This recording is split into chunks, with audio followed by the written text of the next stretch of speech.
అందరికీ నమస్కారం. ఈ వీడియో చివరి వరకు చూడండి.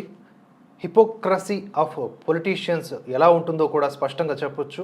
అలాగే నిజాలు నిర్భయంగా మాట్లాడితే ఎన్ని రకాలైనటువంటి వక్ర భాష్యాలు చెబుతూ ఒక రకంగా చెప్పాలంటే వారిని భయం వెంటాడటం వల్ల ఇలా చేస్తున్నారేమో అనిపించక మానదు. నేను మాట్లాడుతుంది మన భారత ప్రధాని నరేంద్ర మోదీ గారు ఇటీవల రాజస్థాన్ ఎన్నికల ప్రచార సభలో మాట్లాడినటువంటి వ్యాఖ్యల గురించి. ఏంటా వ్యాఖ్యలు అంటే, కాంగ్రెస్ పార్టీ హిందువులు, అందులో ముఖ్యంగా ఎస్సీ ఎస్టీ ఇంకా బలహీన వర్గాలకు సంబంధించిన వారి యొక్క భూమి కానీ, ధనం కానీ, బంగారం కానీ తీసేసుకొని కేవలం వారి అపీజ్మెంట్ పాలిటిక్స్లో భాగంగా ముస్లింలకు అవి పంచి పెడతారు. ఇది వాళ్ళ యొక్క మేనిఫెస్టోలో పేర్కొనబడింది. అంతేకాదు 2006లో మన్మోహన్ సింగ్ గారు చాలా స్పష్టంగా ఈ ఎజెండాని బయటికి చెప్పారు. వీళ్ళ మేనిఫెస్టో, వీరి వ్యవహార శైలి మొత్తం కూడా క్రిస్టల్ క్లియర్గా యాంటీ హిందువుకు సంబంధించింది. సో ఈ విధంగా మనం మోదీ వ్యాఖ్యల్ని చూసుకుంటే వాస్తవమా అవాస్తవమా అని అబ్జర్వ్ చేస్తే, 2006లో మీరు కావాలంటే స్క్రీన్ షాట్ చూడొచ్చు. టైమ్స్ ఆఫ్ ఇండియాలో మన్మోహన్ సింగ్, అప్పటి ప్రధాని మన్మోహన్ సింగ్ గారు చేసినటువంటి ఈ వ్యాఖ్యలు నిజమే అని, పర్టిక్యులర్లీ ముస్లిమ్స్కి ఈ భారతదేశంలో ఉన్నటువంటి ఫలాలను అందుకునే మొట్టమొదటి హక్కు ఉంటుంది అని ఆయన మాట్లాడడం జరిగింది. కావాలంటే వీడియో క్లిప్ కూడా ఉంది, ప్లే చేస్తాను, చూడండి. We will have to devise innovative plans to ensure that minorities, particularly the Muslim minority, are empowered to share equitably in the fruits of development. They must have the first claim on our resources. చూశారు కదా, ఇందులో చాలా స్పష్టంగా మన్మోహన్ సింగ్ గారు మాట్లాడినటువంటి విషయాలు అందరికీ అర్థమైందని అనుకుంటున్నాను. ఇది ఎంత ప్రమాదకరమైనటువంటి వ్యాఖ్య. అప్పట్లో సోషల్ మీడియా లేదు కాబట్టి అంతగా గుప్పు మనకపోయిండొచ్చు వార్త, కానీ ఇప్పుడు ఆ వీడియో క్లిప్నే తిరుగుతూ ఉంది. ప్రధాని మోదీ దీని కేంద్రంగా మరియు కాంగ్రెస్ మేనిఫెస్టో బేస్ చేసుకొని ఆ రెండింటి ఆధారంగా వీరి ఎజెండాని బయటపెట్టే ప్రయత్నం చేశారు. ఇది నిర్మోహమాటంగా, హిపోక్రసీ లేకుండా మాట్లాడినటువంటి వైనం. ప్రతి రాజకీయ నాయకుడు ఇలానే ఉండాలి. మోదీ అలానే ఉన్నారు. ఇప్పుడు హిందువుల్ని దోచేసుకుంటాం, ముస్లింలను మాత్రమే చూస్తాం అనటం చాలా తప్పు కదా. అట్ ది సేమ్ టైం ముస్లింలను దోచేసుకుంటాం, హిందువులకు పెడతాం అనడం కూడా తప్పే. ఆ విధంగా బీజేపీ నాయకులు ఏం మాట్లాడలేదే. అందరికీ సమాన హక్కులు ఉండాలి. ముఖ్యంగా ఈ దేశంలో పేదవాళ్ళకి న్యాయం జరగాలి. పేదవాళ్ళు అంటే ముస్లింలలో ఉంటారు, క్రిస్టియన్లలో ఉంటారు, హిందువుల్లో ఉంటారు, బౌద్ధుల్లో ఉంటారు, పార్సీల్లో ఉంటారు, జైనుల్లో ఉంటారు, అన్ని మతాల్లోనూ ఉంటారు. సో ఇక్కడ కరెక్ట్గానే వినిపిస్తోంది కదా సందేశం. కానీ దీన్ని బేస్ చేసుకుని ప్రధాని మోదీ ముస్లింల పైన విషం చెంబుతూ ఉన్నారు, విభజన రాజకీయాలు చేస్తున్నారని ఈ సోకాల్డ్ మేధావులందరూ, శరద్ పవార్, కపిల్ సిబాల్, రాహుల్ గాంధీ, ఇక్కడ మన తెలుగు రాష్ట్రాల్లో ఈ మధ్య రాజ్యసభ సీటుకు ఎంపికైనటువంటి రేణుకా చౌదరి, ఆవిడ మాటలైతే ఇంకా దారుణంగా ఉన్నాయి. అది కూడా చెప్తా. వీళ్ళందరూ నోటికొచ్చింది మాట్లాడేస్తూ ఉన్నారు. ఏంటి, ఒక్క నిజం చెప్తే అంత భయమా?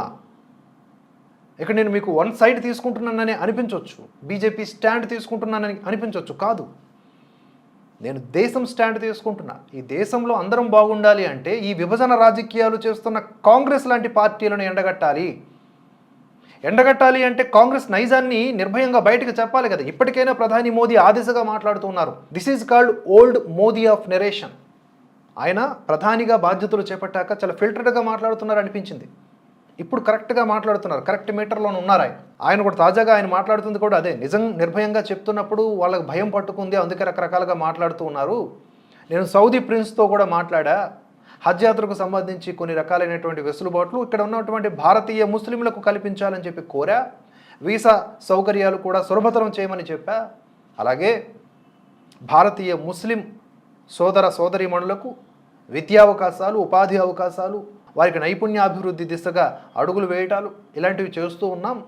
కాంగ్రెస్ హయాంతో పోల్చుకుంటే బీజేపీ హయాంలోనే ఎక్కువగా వారికి నిధులు కేటాయించడం కూడా జరిగింది. ఆ లెక్కలన్నీ బహిర్గతంగా ఉన్నాయి. కానీ వీళ్ళు అవన్నీ వదిలేసి కేవలం వక్ర భాష్యాలు చెబుతూ వీరు చేస్తున్నటువంటి విభజన రాజకీయాల్ని తిరిగి మాపైకి ఆపాదిస్తున్నారు అని చెప్పి మోదీ పేర్కొనడం జరుగుతుంది. కానీ ఇక్కడ మిగతా వాళ్ళు మాత్రం, అంటే ఇతర పార్టీలకు సంబంధించిన వాళ్ళు, ముఖ్యంగా కాంగ్రెస్ పార్టీకి సంబంధించిన వాళ్ళు మాట్లాడిన విషయాలు చూస్తూ ఉంటే ఇంత హేయమైనటువంటి దిగజారుడుతనంతో కూడుకున్న రాజకీయాలు చేయాలా అని అనిపిస్తూ ఉంటుందన్నమాట వీళ్ళని చూస్తే. ప్రధాని నరేంద్ర మోదీపై ఎన్సీపీ చీఫ్ శరద్ పవార్ విమర్శలతో విరుచుకుపడ్డారు. భారత మాజీ ప్రధానుడు దేశాభివృద్ధి కోసం పనిచేశారని, కానీ ప్రధాని మోదీ ఇతరులను విమర్శించడమే పనిగా పెట్టుకున్నారని అన్నారు. గడిచిన 10 ఏళ్ల నుంచి తమ ప్రభుత్వం ప్రజలకు చేసిన దాని గురించి మాట్లాడడం లేదని ఆరోపణలు చేశారు. ఎన్నికల ప్రచారం సందర్భంగా అమరావతిలో జరిగిన ప్రచార సభలో పవార్ ఈ సందర్భంగా మాట్లాడుతూ దేశానికి మాజీ ప్రధాని జవహర్లాల్ నెహ్రూ చేసిన కృషిని ప్రశ్నించలేమని చెప్పారు. నెహ్రూతో పాటుగా ఇందిరాగాంధీ, రాజీవ్ గాంధీ, మన్మోహన్ సింగ్ నవభారతం కోసం కృషి చేశారు. అలాగే నెహ్రూ చేసిన కృషి చరిత్రలో నిలిచిపోయింది, దాన్ని ఎవరూ మర్చిపోలేరు.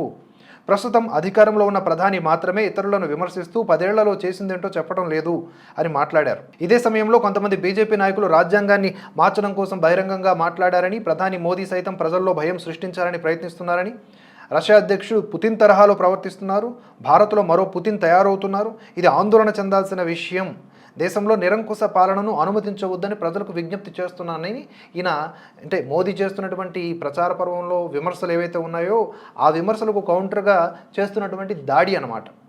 ఇందులో భాగంగా నెహ్రూను వెనకేసుకురావటం, ఇందిరాగాంధీని వెనకేసుకురావటం జరుగుతూ ఉంది. సో నెహ్రూ ఈ దేశానికి ఎంత ద్రోహం చేశారనేది మనం స్పష్టంగా ఎన్నో సందర్భాల్లో చర్చించుకున్నాం.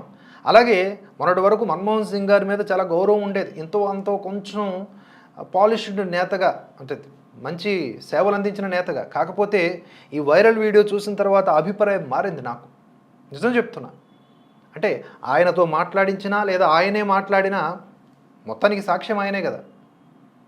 తద్వారా ఈ దేశాన్ని ఏం చేద్దాం అనుకున్నారు? ప్రధాని మోదీ మరొక విషయాన్ని కూడా చెప్పారు. 2004లో ఒక చట్టాన్ని తీసుకొచ్చారు.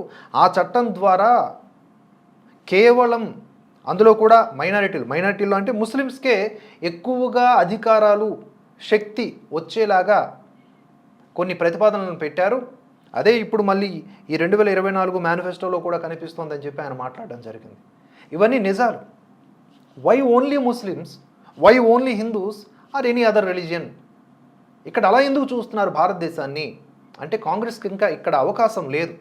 వారికి ఎప్పీజ్మెంట్ పాలిటిక్స్ మాత్రమే పనికొస్తాయి, వారిని ఎంతో అంతో బతికిస్తాయి. 4 సీట్లన్న తీసుకొచ్చి వారిని కనీసం విపక్ష స్థానంలో గౌరవనీయమైనటువంటి సంఖ్యలో కూర్చోబెడతాయి. ఇది వారి నమ్మకం. పొద్దస్తమాను ఇక్కడ ఉన్నటువంటి ముస్లిం పార్టీకి సంబంధించిన, అంటే ఎంఐఎం పార్టీ లీడర్స్ కానీ, కొన్ని మదర్సాల కేంద్రంగా లేకపోతే ఇతరత్ర మసీదుల కేంద్రంగా చేస్తున్న పదే ఈ anti BJP propaganda, pro Congress propaganda వల్ల చాలామంది ముస్లిమ్స్ ఆలోచించుకోలేకపోతున్నారు. ఫ్యాక్ట్స్ తెలుసుకోవాలంటే ముస్లింలు చైతన్యవంతులు కావాలి. విషయాన్ని ఒకే కోణంలో కాకుండా పలు కోణాల్లో వారు తర్కం జోడించి మరీ విశ్లేషించుకోవాలి. అప్పటి వరకు వీరికి నిజాలు తెలియకుండా ఉండిపోతుంది. ఆ ప్రమాదం వలన ఒక పార్టీని ద్వేషించడం, ఒక పార్టీ ఏమీ చేయకపోయినా దానికే ఓటు వేయటం లాంటిది జరుగుతూ ఉంది. అది జరిగినన్నాళ్ళు ఈ ఎపీజ్మెంట్ పాలిటిక్స్లో భాగంగా ఈ మెజారిటీ హిందువుల్ని దూషించడం ఈ కాంగ్రెస్ పార్టీ చేయడం ఆపదు. సరే, ఈ కాంగ్రెస్ పార్టీ చేస్తున్నటువంటి ఈ దారుణమైన మోసాన్ని ఎలాగైనా ఎండగట్టాలి అంటే హిందువుల్లో ఐక్యత రావాలి. అది చచ్చినా రాదు. హిందువులు కులాల వారీగా విడిపోయి ఎంత న్యూనతలో ఉన్నారో మనం స్పష్టంగా చూస్తూ ఉన్నాం. సరే, ఏ మతానికి ఆ మతానికి సంఘటితమైపోయి ఒక మతం ఇంకో మతం మీద కొట్టుకు సావాలని కూడా కాదు ఇక్కడ ఉద్దేశ్యం. భారతీయులుగా అందరూ కలిసిమెలిసి ఉండి అందులో ఉన్నటువంటి పేదలకు లబ్ధి చేకూరేలాగా, వారిని ఉన్నత దిశకు తీసుకువెళ్ళేలాగా నాయకులు ఆలోచించగలగాలి, మాట్లాడాలి. ఎప్పుడు చూసినా ఇదే మాటల, ఇదే టాపిక్గా చేస్తున్న విభజన రాజకీయాలు కాంగ్రెస్వి. కులగణన అనేది తీసుకొచ్చి హిందువుల్ని విడగొట్టాలని, మైనారిటీ డిక్లరేషన్ పేరిట మళ్ళీ ముస్లిమ్స్ను, హిందువులను విడగొట్టాలని, ఇలా దేశాన్ని ముక్కలు ముక్కలుగా. రాహుల్ గాంధీ విదేశాలకు వెళ్ళి ఏం చెప్తాడు? భారతదేశం అంటే పలు రాష్ట్రాలకు సంబంధించిన ముక్కలు, ఒక దేశం కాదు అని చెప్తాడు నిర్మోహమాటంగా. మళ్ళీ పెద్ద నేను ఒక హిందువుని అని చెప్పుకుంటాడు. ఎన్నికల ముందు ఆలయాల చుట్టూ పొర్లు దండాలు పెడతాడు, బ్రాహ్మణుని అని చెప్పుకుంటాడు. మళ్ళీ అదే విధానాల్ని వెక్కిరిస్తాడు. హిందూ ధర్మంలో శక్తి ఉంది, ఆ శక్తికి వ్యతిరేకంగానే మేము పోరాడుతున్నామని అప్పట్లో ఎప్పుడో ఒక పాస్టర్ ఇచ్చినటువంటి వివరణలో ప్రేరణ పొంది చేసినటువంటి వ్యాఖ్య అది. దాని తర్వాత ఏదో కవర్ చేసుకునే ప్రయత్నం చేసినప్పటికీ ఉన్న మనసులో ఉన్నటువంటి మాట బయటకు వచ్చేసింది. ఇక్కడ నేను చివరిలో వీడియో పెడతాను చూడండి. మన్మోహన్ సింగ్ గారు మాట్లాడింది, మోదీ గారు మాట్లాడింది, ఈ రెండూ కూడా కంపేర్ చేయండి. ఎవరు భారతదేశంలో ఉన్నటువంటి పౌరులకు న్యాయం చేసే దిశగా ఆలోచిస్తూ ఉన్నారు, ఎవరు దేశాన్ని విడగొట్టి పడగొట్టాలని చూస్తూ ఉన్నారు, కేవలం వారి యొక్క పదవుల్లో నిలవడానికి, వారి స్వీయ స్వార్థం కోసం, కుతంత్రాల కోసం ఈ దేశాన్ని తాకట్టు పెట్టేయడానికి దుష్ట శక్తులకి ఎవరు పరితపిస్తున్నారో ఆలోచించాలి. ప్రతి పౌరుడు ఆలోచించాలి, ముఖ్యంగా ముస్లిం సోదరులు. మీరున్నటువంటి కేవలం ఒకే కోణపు విశ్లేషణ కాకుండా బయటకు రావాలి. నిజానికి ఓవైసీ కానీ ఇతరులందరూ కూడా చేస్తున్నటువంటి కామెంట్స్ ఈరోజు మోదీకి అగైనిస్ట్గా, అంటే మోదీ గారు ఏదో ముస్లింలకు అగైనిస్ట్గా మాట్లాడారని చెప్పేసి ఇంకొక వ్యాఖ్య కూడా చేశారు ఆయన. చొరబాటుదారులకి భారతదేశంలో ఉన్నటువంటి వారి సంపదని దోచిపెట్టాలని ప్రయత్నిస్తున్నారు అని చెప్పారు. చొరబాటుదారులు అని అన్నా కూడా మళ్ళీ దాన్ని వక్రీకరించి ఇదిగో మళ్ళీ మోదీ ముస్లింలను అంటున్నారని. చొరబాటుదారులు ముస్లిమ్స్ ఎలా అవుతారు? భారతదేశంలో ఉన్న ప్రతి ఒక్కరూ కూడా ఇక్కడున్న వాళ్ళే, ఇక్కడున్న పౌరులే. కేవలం అక్రమంగా లోపలికి ప్రవేశించిన వాళ్ళు మాత్రమే చొరబాటుదారులు అవుతారు. వారికి ఓటు హక్కు ఇచ్చి వాళ్ళ సంఖ్యను గణనీయంగా పెంచడం ద్వారా ఇక్కడున్న ఒరిజినల్ మైనారిటీ ముస్లిమ్స్కు ద్రోహం చేసిన వారు అవుతున్నారు. ఇది ఎందుకు గమనించలేకపోతున్నారు? గమనించేలా చేయట్లేదు. 2014కు ముందు ఇక్కడ పాత బస్తీలో ఉన్న బ్యాంకు ఖాతాల సంఖ్య ఎంత ముస్లింలకు, ఇప్పుడు ఎంత? చైతన్యం వస్తోంది, రాను రాను ఇంకా రాబోతోంది. గ్రౌండ్ లెవెల్ రిపోర్ట్స్లో చాలామంది ముస్లింలు చైతన్యవంతులై ఇదంతా కాంగ్రెస్ ఆడుతున్న డ్రామా, మేము అందులో ఉండి చూస్తూ ఉన్నాం కాబట్టి మాకు తెలియలేదు, ఇప్పుడు తెలుస్తూ ఉంది. ఎప్పుడైతే విద్య దిశగా వాళ్ళు అడుగులు ముందుకు వేస్తారో అప్పుడు మాత్రమే ఈ ఫ్యాక్ట్స్ తెలుసుకోగలుగుతారు. ఈ మధ్య కశ్మీర్ నుంచి కొంతమంది యువత, ముస్లిం యువత అక్కడ ఉన్నటువంటి వాళ్ళు మాట్లాడుతూ ఉన్నారు. ఆ బైట్స్ కొన్ని చూస్తూ ఉన్నాం. వారు చెప్తున్నది ఏంటంటే, ఇంతకుముందు మేము రాళ్ళు విసురుకుంటూ బతికేవాళ్ళం ఆర్మీ మీద. ఈరోజు మోదీ తీసుకున్న చొరవ వలన చాలా అద్భుతమైన ఫలాలను అనుభవిస్తూ ఉన్నాం. అంతేకాకుండా టూరిస్టులు గణనీయంగా పెరిగారు. ఈరోజు హాయిగా ఉంటున్నాం. మేము మోదీకే సపోర్ట్ చేస్తామని వారు చెప్తూ ఉన్నారు. అంటే అభివృద్ధి రుచి ఎరిగిన వారు, సత్యం తెలుసుకున్నవారు ఆ విధంగా మాట్లాడతారు. ఇంకా ఆ మతం మత్తులోనో ద్వేషం మత్తులోనో ఉండే వాళ్ళకి ఈ విషయాలు ఎప్పటికీ తెలియవు. తెలుసుకోవాల్సిన అవసరం ఉంది. పైగా ఎంఐఎం చీఫ్ అసదుద్దీన్ ఓవైసీ ఏం చెప్తున్నారు? ముస్లింలను తిడుతూ మోదీ ఓట్లు దండుకుంటున్నారంట. 15 మినిట్ బోల్కే బతుకమ్మ బతుకమ్మ ఎక్కి ఆహే బతుకమ్మ బోల్కే, బాబ్రీ మసీద్ పిర్ బనేగా బోల్కే, హిందువుంకో గాలియా దేకే. ఎవరు ఓట్లు దండుకుంటున్నారు? ఓవైసీ గారు కాదా? ఓవైసీ గారు మాత్రమే అభివృద్ధి చెందడం, పాత బస్తీ అభివృద్ధి చెందడం కాదు కదా. పాత బస్తీ అభివృద్ధి చెందడం ఓవైసీకి పేరు వచ్చేలాగా చేస్తుంది. కానీ అక్కడ అలా జరగటం లేదు. ఇది వాస్తవం, గ్రౌండ్ లెవెల్ ట్రూత్. అయినా ఈయన మాట్లాడుతున్నారు మోదీ ముస్లింలను తిడుతూ ఓట్లు దండుకుంటున్నారని చెప్పేసి. ఇది ఎంతవరకు సమంజసం చెప్పండి? పైగా ఇది 2002 నుంచే మోదీ ఫాలో అవుతూ వస్తున్నారంట. గోద్రా అల్లర్లు తీసుకురావటం, సుప్రీంకోర్టు క్లీన్ చీట్ ఇచ్చినప్పటికీ ఇప్పటికీ ప్రధాని మోదీ మీద ఆ పనికి మళ్ళీ బీబీసీ ఒకటి, ఈ దేశంలో ఉన్న సూడో మేధావులు అందరూ కూడా గోద్రా అల్లర్లకు ఆయనే కారణం అన్నట్టుగా మాట్లాడతారు. మరి గోద్రా అల్లర్లకు ముందు రైలు భోగీలు తగలబడి 40 మందికి పైగా సజీవ దహనం అయ్యారే, దాని గురించి ఎవరు మాట్లాడరు. ఏదేమైనప్పటికీ సుప్రీంకోర్టు మన అత్యున్నత ధర్మాసనం ఒక క్లారిటీ ఇచ్చింది కదా, దాని గురించే మాట్లాడతారు. అంతేకాకుండా నేటికి ముస్లింలను బీజేపీ చొరబాటుదారులుగానే చూస్తున్నారని మండిపడ్డారు. దేశ సంపదను కార్పొరేట్లకు పంచిన ఘనత మోదీకే దక్కుతుందని చెప్పారు. కేవలం అబద్ధాలు చెబుతూ ప్రజలను తప్పుదోవ పట్టిస్తున్నారని ధ్వజమెత్తారు. కాంగ్రెస్ ప్రవేశపెట్టిన మేనిఫెస్టోకి అన్ని వర్గాల నుంచి అద్భుత స్పందన లభిస్తోందని అన్నారు. దేశం ప్రస్తుతం సమస్యలపై ఓటు వేయాలనుకుంటోందని అసదుద్దీన్ స్పష్టం చేస్తారు. మరి కొద్ది రోజులు ఆగితే ఎవరు దేనికి ఓటు వేస్తారో క్లారిటీ వచ్చేస్తుంది. కాకపోతే ఆయన వ్యాఖ్యలు చూడండి. ఇక రేణుకా చౌదరి గారు మాట్లాడినటువంటి వ్యాఖ్యలు ఎంత దారుణం అంటే, గడిచిన ఆదివారం మాట్లాడారు ఆవిడ గాంధీ భవన్లో. మాంగళ్యం విలువ మోదీకి తెలీదు. మంగళసూత్రం గురించి ప్రస్తావించిన మోదీకి మాంగళ్యం విలువ తెలియదు. మోదీ తాలి కట్టిన వ్యక్తి ఇప్పుడు దిక్కుమొక్కు లేకుండా ఉన్నారు అని మాట్లాడారు. ఆవిడొచ్చి మీకు చెప్పారా? ఆవిడ గౌరవంగా జీవిస్తూ ఉన్నారు. ఎంతోమంది ఎన్నో విధాలుగా ప్రలోభ పెట్టి మోదీ గురించి 4 చెడ్డమాటలు చెప్పు, కొన్ని వేల కోట్ల రూపాయలు నీ ఇంటి ముందు పెడతాము అంటే చల్హట్, ఆయన దేశం కోసం పనిచేస్తూ ఉన్నాడు, నన్ను ఇందులో లాక్కండి, ఎవరి జీవితాలు వారివి అని చెప్పి ఆవిడ తన యొక్క త్యాగ నిరతని చాటుకున్నారు. కానీ దాని కేంద్రంగా కూడా ఒక స్త్రీ అయి ఉండి ఈవిడ ఇలా మాట్లాడొచ్చా? ఇది పర్సనల్ టార్గెటే. పర్టిక్యులర్గా పర్సనల్ టార్గెట్. పైగా ఇలాంటి వ్యక్తి ప్రధానిగా ఉన్నందుకు నవ్వాలో ఏడవాలో తెలియటం లేదంట రేణుకా చౌదరి గారు. రేణుకా చౌదరి గారు నవ్విన నవ్వుకి గతంలో ప్రధాని మోదీ ఒక పోలిక చేశారు. చిన్నప్పుడు రామాయణంలో ఒక పాత్ర చూస్తున్నప్పుడు ఆ నవ్వు ఈ నవ్వును గుర్తుకు తెస్తోంది అని చెప్పి మాట్లాడడం జరిగింది. ఆ రోజు నిండు సభలో ఈవిడ మొహం ఎక్కడ పెట్టుకోలేక మూలన కూర్చున్నారు. మేబీ అది మనసులో పెట్టుకుని ఈరోజు ఇలా అక్కసు వెళ్ళగొక్కుతున్నారేమో నాకు అర్థం కావట్లే. వీటన్నింటి నడుమ కాంగ్రెస్పై మరోసారి ప్రధాని నరేంద్ర మోదీ అటాక్ చేశారు. రాజస్థాన్లోని టోంక్లో నిర్వహించిన ఎన్నికల ప్రచారంలో మాట్లాడిన ఆయన కాంగ్రెస్ మేనిఫెస్టోపై మరోసారి ఎదురుదాడి చేశారు. శ్రీరాముడిని కాంగ్రెస్ పార్టీ అవమానిస్తోందని ధ్వజమెత్తారు. కాంగ్రెస్ పాలనలో హనుమాన్ చాలీసా వినడం కూడా నేరమే అయిందని, కర్ణాటకలోని హనుమాన్ చాలీసా చదివిన వ్యక్తిని కొట్టారు అని ఫైర్ అయ్యారు.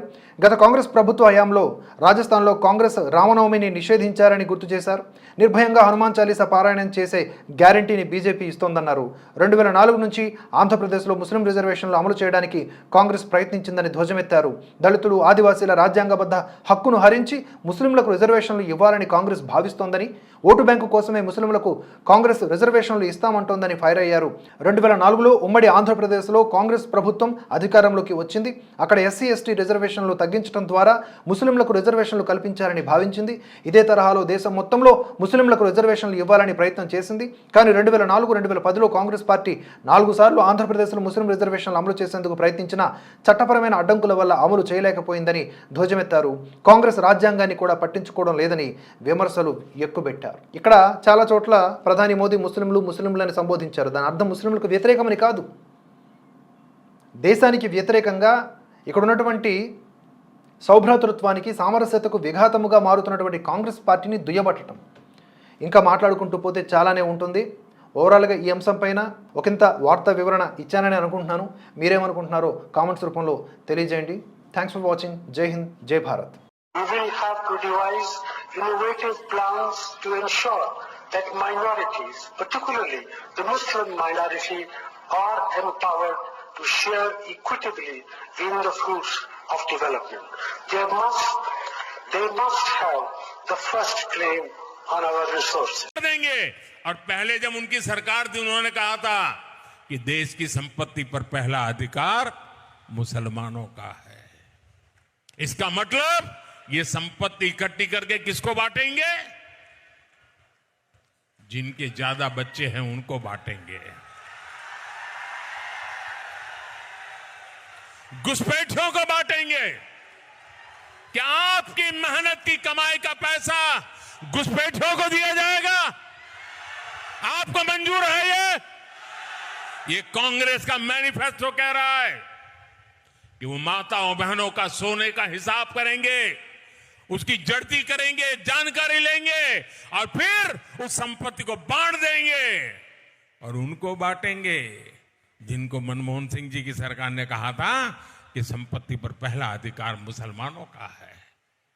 भाइयों बहनों, ये अर्बन नक्सल की सोच, मेरी माताओं बहनों, ये आपका मंगलसूत्र भी बचने नहीं देंगे। यहां तक जाएंगे मैं कहना।